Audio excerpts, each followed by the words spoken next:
اور آج بھی اس کے ایک ایک ورڈ کے اندر اس کے پڑھنے والے کے لیے کوئی نہ کوئی سبق موجود ہے، کوئی نہ کوئی ایڈوائس موجود ہے۔ تو جب آپ اس ما اغنا کو اسکالرس کے پوائنٹ آف ویو سے سمجھتے ہیں تو وہ کہتے ہیں کہ جب ابو لہب نے سنا، اس کو نصیحت کر دی گئی کہ دیکھو تمہارا مال تمہیں فائدہ نہیں دے گا، اور جب کوئی بھی پڑھنے والا اس کو سمجھتا اور سنتا ہے سورت کو، تو اس ماں کے اندر ایک سوال بھی ہے جس کا جواب اللہ تعالیٰ نے خود بخود دیا ہے۔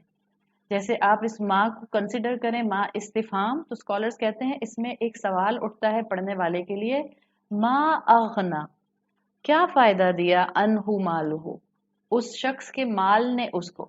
تو ایک اس کے اندر ایک جس کو آپ کہتے ہیں نا کہ جس میں ایک سوال ہے، استفہامیہ ایکشن ہے، کیا اس کے مال نے اس کو فائدہ دیا؟ اور اسی ماں کے اندر، کیونکہ ماں استفہام بھی آتا ہے عربی میں اور ماں نافیہ بھی آتا ہے، تو ایک رائے یہ بنتی ہے کہ یہ ماں سوال بھی اللہ کی طرف سے پوچھا گیا اور اس میں جواب بھی دے دیا گیا کہ کیا فائدہ دیا اس شخص کے مال اور اولاد نے اس کو؟ اس میں جواب بھی ہے کوئی فائدہ نہیں دیا، اللہ نے خود ہی جواب دے دیا کہ اس کے مال اور اولاد نے اس کو۔ عربی زبان میں یہ کہنے کے دو انداز ہو سکتے ہیں منیمم، کہ فائدہ نہیں دیا، اس کو فائدہ نہیں دیا۔ اس کا ایک ہم شکل دیکھتے ہیں، جیسے یہاں آئی ہے ما اغنا، اور ایک اس کی فارمیٹ، ایک اس کی شکل آتی ہے لم یغنی۔ لم یغنی فائدہ نہیں دیا، اس کو بھی ہم پاسٹ ٹینس میں ٹرانسلیٹ کرتے ہیں۔ ما اغنا فائدہ نہیں دیا، لیکن یاد رکھیں ما اغنا از مور ایمفیٹک، ما اغنا میں تاکید زیادہ ہے، ما اغنا میں حصر زیادہ ہے۔ اور جب یہ ما اغنا آتا ہے قرآن میں، یعنی ما اغنا آتا ہے کا مطلب ہے فعل ماضی، اغنا فعل ماضی ہے، ما نافیہ ہے۔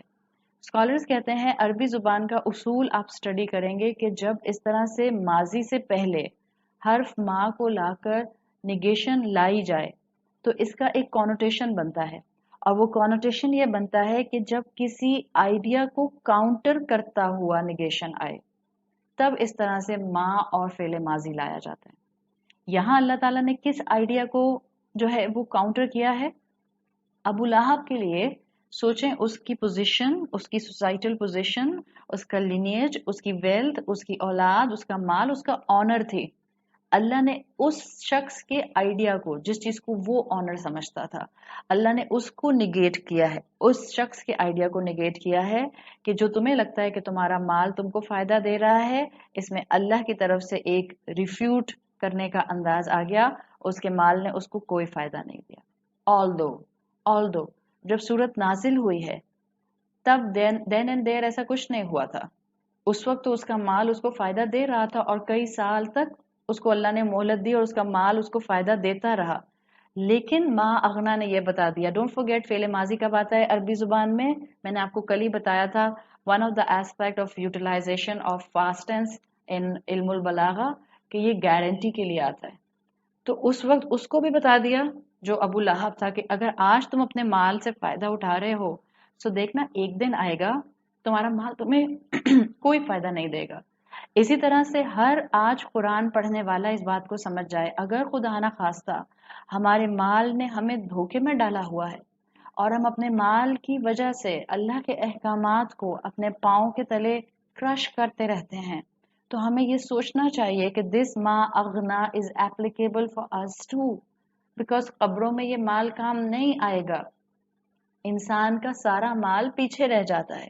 تو یہاں گارنٹی دے رہا ہے اغنا فعل ماضی کہ دیکھو ابھی اگر فائدہ مل رہا ہے اپنے مال سے تو یاد رکھنا کہ قبر کے اندر یہ مال فائدہ نہیں دے گا، موت کے بعد یہ مال فائدہ نہیں دے گا۔ اور فعل ماضی میں آپ کو یہ امپیکٹ بلاغہ کے پوائنٹ آف ویو سے ملتا ہے، بیکاز ہم نے ڈسکس کیا تھا کہ یہ ڈن ڈیل کی طرح ہوتا ہے، اور اس صورت کے نزول نے پبلکلی یہ بات اناؤنس کر دی تھی کہ ابو لہب ایک پینفل وے میں اپنی زندگی کی اینڈنگ کی طرف جائے گا، اور تب اس کا لینیج، اس کی پوزیشن، اس کا سوشل سٹیٹس، اس کی اولاد، اس کا مال، اس کو کچھ نہیں بچا سکے گا۔ ما اغنا عنہ، اس کے کام کچھ نہیں آیا، مالہ، اس کا مال، وما کسب، اور نہ اس کی کمائی۔